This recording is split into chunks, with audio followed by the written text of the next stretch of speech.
शहर की भागम भाग से दूर जंगल के बीचों बीच बने एक 2 कमरे की सरकारी बिल्डिंग में एक तकरीबन 60 साल का आदमी लकड़ी के स्टूल पर बैठा हुआ था।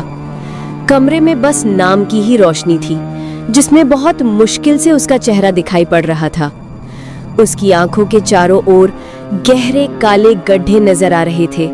शरीर पर नीले रंग की सरकारी वर्दी और होठों के बीच एक बीड़ी दबी हुई थी।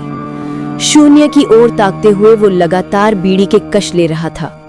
अचानक ही उस वीरान पड़े कमरे में एक हलचल हुई और एक 20 से 25 साल का नौजवान कमल कमरे में दाखिल हुआ। नमस्ते, मैं कमल हूँ। सफाई के लिए मेरी यहाँ पोस्टिंग हुई है। जगह तो बहुत ही खराब हालत में है। पहले कोई सफाई वाला था ही नहीं क्या? ओए, यहाँ किसी सफाई वाले की जरूरत नहीं है, समझा? निकल जा यहाँ से। इस मुर्दा घर का चौकीदार भी मैं, सफाई वाला भी मैं। तुझे किसने बोला यहाँ आने को? जी किसी ने नहीं बोला। मेरी नई जॉब लगी है, पहली पोस्टिंग यहाँ मिली। सरकार को इस मुर्दा घर की कभी याद आती नहीं है। महीनों तक इन लाशों की सुध नहीं लेते। अरे बाप रे, यहाँ तो बहुत बदबू आ रही है। आप कैसे रहते हो इस माहौल में? तुझे भी आदत पड़ जाएगी। बीड़ी पिएगा? नहीं भाई, मैं बीड़ी नहीं पीता। कमल ने जैसे ही मना किया, कमल की बात सुनकर रामलाल ने उसकी ओर देखा, फीकी सी मुस्कान दी और फिर से बीड़ी के कश लेने लगा। ये जगह कुछ अजीब सी थी। हर तरफ दुर्गंध और गंदगी फैली हुई थी। उस मुर्दा घर से इतनी गंदी बदबू आ रही थी कि कमल के लिए वहां रुकना बहुत मुश्किल हो रहा था। उसे ऐसा लग रहा था जैसे सांस भी अटक अटक कर आ रही हो। लेकिन उसका काम था इस मुर्दा घर की सफाई करना, इसलिए नाक पर रुमाल बांधकर वो अंदर वाले कमरे का दरवाजा खोलकर भीतर दाखिल हो गया। ये एक अंधेरा और ठंडा कमरा था। लाशों को सड़ने से बचाने के लिए वहां ठंडक रखी गई थी। अंदर स्टील के दराजों में डेड बॉडीज रखी हुई थी। जैसे ही कमल ने कमरे में कदम रखा, दरवाजा अचानक तेज आवाज के साथ अपने आप बंद हो गया। कमल का रोम रोम डर से कांपने लगा।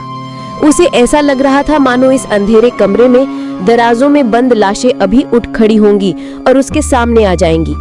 खुद को संभालते हुए कमल ने जल्दी जल्दी फर्श पर पोछा मारा और बाहर जाने लगा।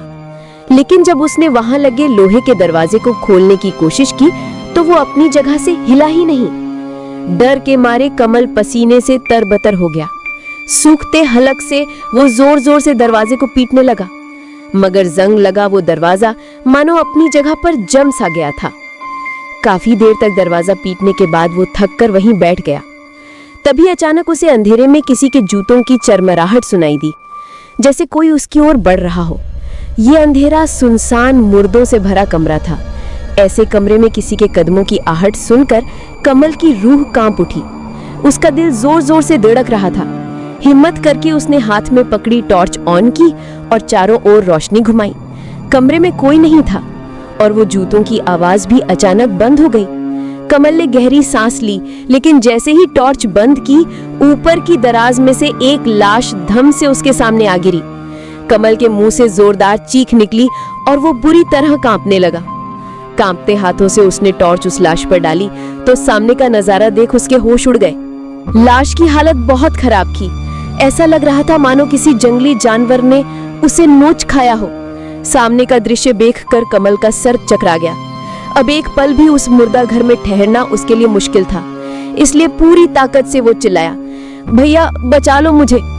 रामलाल का नाम लेते ही कुछ देर बाद दरवाजा चरमराते हुए खुल जाता है। कमल हांफता हुआ बाहर निकलता है। भैया, ये कैसी जगह है? मैंने अभी अभी देखा अंदर एक लाश थी और उस लाश को किसी जानवर ने नोच रखा था। ओए, दिमाग मत खराब कर। ये मुर्दा घर है, जंगल नहीं। यहाँ लाश को कौन खा जाएगा? तू ज्यादा दिमाग मत दौड़ा। और सुन, आगे से सफाई करने के लिए उधर मत जाना। भैया मेरी बात मान लो, मैं सच बोल रहा हूँ। आप खुद देख लो अंदर जाकर। इतना कहकर कमल जैसे ही टॉर्च उस लाश की ओर करता है तो देखता है वहां ना कोई लाश है, ना कोई खून का दाग धब्बा होता है। नए नए हो ना अभी, इसलिए कह रहा हूं दूर ही रहा कर। कमल बाहर आ गया था, लेकिन अब उसके मन में डर बैठ गया था, इसलिए अब हर छोटी आहट पर उसका दिल धक धक करने लगता। मुर्दा घर का चौकीदार रामलाल पूरा दिन दीवार से सिर टिकाए एक के बाद दूसरी बीड़ी पीता रहता था। ना वो कोई बात करता, ना ही कुछ खाता पीता। कमल को यहाँ आए 4 दिन बीत चुके थे, लेकिन ये 4 दिन उसके लिए मानो 4 साल की तरह लग रहे थे। अब भैया कुछ खाओगे? मैं खाना लाया था। कमल की बात सुनकर रामलाल ने एक नजर उसकी ओर देखा और फिर से बीड़ी के कच लेने लगा। कमल ने गौर से रामलाल के चेहरे की ओर देखा। वो बीड़ी पीते हुए धीमी आवाज में कुछ बड़बड़ा रहा था, जो कमल की समझ के बाहर था। कमल चाहकर भी रामलाल कुछ समझ नहीं पा रहा था। कैसे कोई आदमी पूरा दिन बिना खाए पिए, बिना एक भी शब्द बोले, सिर्फ बीड़ी पीते हुए बिता सकता है? क्या रामलाल लाशों के बीच रहते रहते खुद भी एक जिंदा लाश बन गया है, या उसका कोई डरावना अतीत है जिसने उसे ऐसा संवेदनहीन बना दिया? कमल अक्सर रामलाल को देखकर तरह तरह की बातें सोचता, लेकिन रामलाल वो उसकी तरफ नजर तक न उठाकर देखता। शाम को 6 बजे, मैं घर जा रहा हूँ, आप रात में भी यही रहते हैं क्या? मेरा मतलब है, मैंने कभी आपको कहीं जाते नहीं देखा। तुम जाओ, अंधेरा होने वाला है। कमल अपनी मोटरसाइकिल पर बैठकर वहां से निकल गया था। तभी उसे गांव का मुखिया नजर आता है। नए आए हो क्या इस गांव में? पहले कभी नहीं देखा तुम्हें यहाँ? वो, मैं कब्रिस्तान के पास वाले मुर्दाघर में काम करता हूँ। जी हाँ, गांव में नया आया हूँ। क्या? मेरी सलाह मानो, छोड़ दो वहाँ का काम, क्योंकि वो जगह ठीक नहीं है। वहाँ काम करने वाले लोग हफ्ते 10 दिन से ज्यादा टेक नहीं पाते। नौकरी छोड़कर कहीं भाग जाते हैं, किसी को पता नहीं लगता। और वैसे भी वो लावारिस मुर्दाघर है, कोई सुध लेने नहीं आता उन लाशों की, सड़ती रहती है वहीं। अगर कोई बीमारी लग गई तो जवानी में ही जिंदगी खराब हो जाएगी तुम्हारी। ऐसी बात नहीं है मुखिया जी, मैं अकेला नहीं हूँ, वहाँ चौकीदार काका भी तो है ना, और ये नौकरी मेरी जरूरत और मजबूरी दोनों है। मैं नौकरी तो नहीं छोड़ सकता। अगले दिन सुबह जब कमल मुर्दा घर पहुंचा तो देखा रामलाल अभी भी अपने स्टूल पर बैठा बीड़ी पी रहा था। मुर्दा घर में ऐसा कोई काम तो था नहीं, इसीलिए कमल के लिए पूरा दिन बिताना बहुत कठिन हो जाता था। रामलाल भी जैसे किसी और ही दुनिया में खोया रहता था। कमल के बात करने पर भी वो उसकी बातों का जवाब ना के बराबर ही देता था, जिसके कारण कमल ने अब उससे कुछ भी कहना बंद कर दिया था। लेकिन उसने महसूस किया था वो अकेले में हर समय कुछ बड़बड़ाता रहता है। कमल ने रामलाल की तरफ देखा और धीरे से कहा कि वो थोड़ी देर में खाना खाकर वापस आ जाएगा। रामलाल ने बिना कुछ बोले बस गर्दन हिलाकर हामी भर दी। कमल वहां से गांव की तरफ निकल गया था। 2 घंटे बाद जब वो लौटा तो देखा आज रामलाल अपनी जगह पर नहीं था। ये रामलाल कहाँ गए? कमल दबे पांव अंदर लाश वाले कमरे के दरवाजे तक गया। वहां से आ रही आवाजें सुनकर उसकी धड़कनें तेज हो गई। अंदर से रामलाल के किसी के साथ जोर जोर से बातें करने और हंसने की आवाज आ रही थी। ऐसा लग रहा था मानो कोई रामलाल का जानने वाला अंदर बैठा है, जिसके साथ वो दिल खोलकर बातें कर रहा है। कमल ने दरवाजा खोलकर अंदर झांक कर देखा। रामलाल एक लाश के पास बैठा बातें कर रहा था। कमल अब पसीने से लथपथ हो चुका था।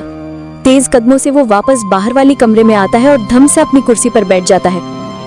उस रोज कमल के लिए शाम तक वहां रुक पाना बहुत कठिन हो रहा था। शाम को 5 बजे ही वो घर के लिए निकल गया था। कमल घर तो लौट आया था, लेकिन जो कुछ भी आज उसने अपनी आंखों से देखा था वो रह रहकर उसकी नजरों के सामने आ रहा था। पहले वो अधखाई लाश का उसके सामने आना और फिर अचानक गायब हो जाना, फिर रामलाल का इस तरह अपनी दुनिया में खोया रहना। मुखिया की बात के लोग मुर्दा घर से अचानक गायब हो जाते हैं, और अब रामलाल को लाशों से बातें करते देखना। सैकड़ों सवाल कमल के दिमाग में उथल पुथल मचाए हुए थे। कमल इतना तो समझ ही चुका था कि इस मुर्दा घर में जो कुछ भी हो रहा है उसका राज रामलाल बहुत अच्छी तरह से जानता है। देर रात तक कमल किसी पहेली में उलझा रहता है और फिर अचानक अपने बिस्तर से उठ खड़ा होता है। बस बहुत डर लिया मैंने, अब उस रामलाल को बताना ही होगा कि इस मुर्दा घर में आखिर चल क्या रहा है। आखिर किसी को तो आंखों में आंखें डालकर सवाल जवाब करना ही होगा ना। ऐसे नजरें फेरकर वो इन सवालों से बच नहीं सकता। कमल का खून खौल रहा था। उसने अपनी बाइक उठाई और तेज रफ्तार से भगाते हुए मुर्दा घर पहुंच गया। वहां पहुंचकर कमल ने देखा कि आमतौर पर मुर्दा घर में धीमी धीमी से जलने वाली ट्यूबलाइट भी इस समय बंद थी।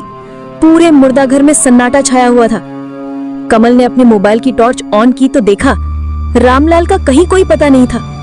बाहर वाला कमरा पूरी तरह से खाली था। तभी उसकी नजर मुर्दा घर की एंट्री रजिस्टर की ओर गई। उसने रजिस्टर खोला तो पाया मुर्दा घर के अंदर सिर्फ 3 लाशों की एंट्री है। रजिस्टर देखकर कमल का दिमाग अब और भी ज्यादा चकराने लगा। ऐसा कैसे हो सकता है? सरकारी आंकड़ों के हिसाब से तो इस मुर्दा घर में सिर्फ 3 लाशें हैं, जबकि मैंने खुद अपनी आंखों से अंदर 6 दराज लाशों से भरे हुए देखे हैं। अगर यहाँ पर सिर्फ 3 लाशों की ही एंट्री हुई है तो ये बाकी की 3 लाशें किसकी है? कमल के सामने एक के बाद एक नए प्रश्न इकट्ठे होते जा रहे थे, जिनका जवाब बस एक इंसान के पास था, और वो था रामलाल। कमल ने मुर्दा रखने वाला फ्रीजर रूम का दरवाजा खोला और दनाते हुए अंदर दाखिल हो गया। अंधेरे में उसे एक इंसान जमीन पर बैठा नजर आया। कमल ने टॉर्च जलाकर रोशनी की तो जो सामने देखा उसने उसके होश उड़ा दिए। रामलाल जमीन पर रखी हुई एक लाश को किसी जानवर की तरह नोचन नोच कर खा रहा था। उसके नाखून और जबड़े में इंसानी मांस के टुकड़े लगे थे और पूरा मुंह खून से लथपथ था। कमल को ऐसा महसूस हुआ जैसे उसने किसी शिकारी जानवर को देख लिया हो। कमल को वहां आया देख रामलाल गुस्से में उसकी तरफ मुड़कर देखता है और फिर किसी नरभक्षी जानवर की तरह डरावनी हंसी हंसते हुए उसकी ओर बढ़ने लगता है। कमल रामलाल से बचने की कोशिश में एक अलमारी से जा टकराता है और तभी उस दराज में रखी लाश बाहर निकल आती है। लेकिन इस बार लाश का चेहरा देखकर धीरज के होश उड़ गए थे। ये लाश किसी और की नहीं बल्कि रामलाल की ही थी।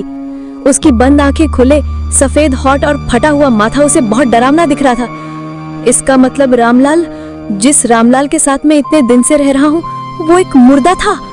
ये बात मन में आते ही कमल को जोरदार चक्कर आया और वो वहीं गिर पड़ा। अगले दिन सुबह कमल ने आम दिन की तरह मुर्दा घर में झाड़ू लगाई और फिर जाकर रामलाल के स्टूल पर बैठ गया। उसके चेहरे पर आज एक अलग सा सन्नाटा था। आंखें बिल्कुल शांत, निर्जीव पत्थर जैसी। स्टूल पर बैठा वो एक के बाद एक बीड़ी के कश लेने लगा। कुछ दिन बाद, कोई है? इधर का नया सफाई वाला। राजेश की आवाज सुनकर अंदर एक लाश को खा रहे कमल ने अपना चेहरा साफ किया और फिर किसी जिंदा लाश की तरह आकर अपने स्टूल पर बैठ गया। ये बदबू कैसे आ रही है? इधर कोई साफ सफाई नहीं करता क्या? धीरे धीरे पता लग जाएगा कमल। अपने नाखूनों में लगे मांस को मुंह में डालकर डरावनी तरीके से मुस्कुराता है।